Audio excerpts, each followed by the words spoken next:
Hello, my name is Hannah Lefeuvre and I am an Elevate artist with Salisbury District Hospital, and my job is funded by the Stars Appeal.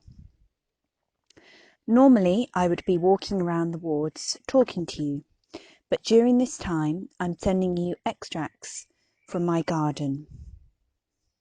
And this morning I'm up fairly early because I'd like to do a bit of foraging for some nettles. And so I'm going to take a short walk to collect these nettles. Don't need to go too far to find any. And the nettles I'm particularly keen on because of their rich iron content. And what I've got this morning is I'm armed with a trusty basket, a really good pair of gloves because I've been stung too many times doing this, but it hasn't deterred me because I really find them scrummy and they're so good for you. And I've also got some secateurs here. So I'm going to head off in a moment, but just before I do, just a little bit on foraging.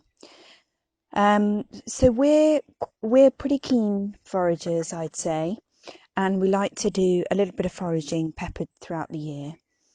And we're at the beginning of June now, and our most recent forages have been for chicken on the wire mushroom, which we found locally, and we never take too much, but we just took a little bit off the bark of a tree, and it actually helps the tree to take it off.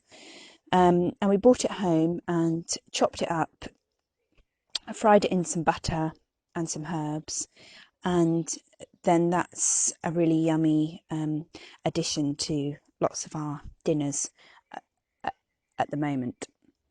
And something else that we've foraged for fairly recently is seaweed. So we go out when there's a nice low tide, and we pick all sorts of varieties of seaweed really, and I believe that there are no poisonous seaweeds in the UK.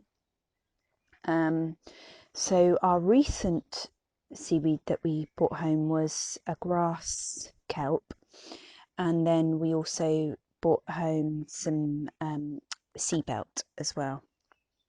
So what we do is we bring it home, we rinse it off, and then we dry it either on trays or we peg it up in the polytunnel. Okay, so I'm back from my foraging, and it didn't take long to fill up the basket.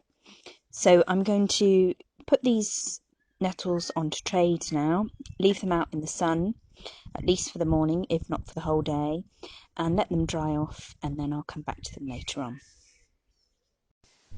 Okay, so it's about mid-afternoon now, and I've come back to my nettles on trays. It's been a lovely sunny day, so they've dried and crisped up nicely. And what I'm going to do in a moment is I'm going to take them inside. I'll cut off the leaves and pop them in the food processor and blitz them up into a powder. And then I'll pop that powder into jars, and I then keep that to use in recipes. And that powder should last me quite a few weeks. I find it's just a nice way to make sure that I'm getting my iron content with a meal. And personally, I really enjoy any foraged items well preserved so that they're nice and convenient when you come to use them.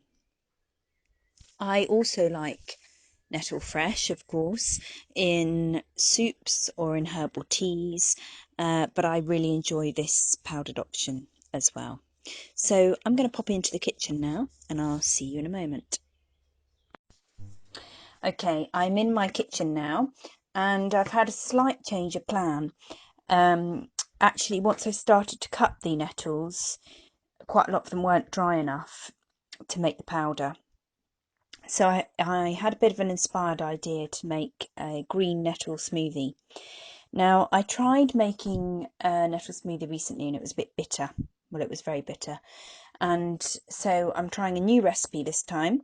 So in my blender, I've got nettle, yogurt, some water, a little bit of spirulina, some banana and carob.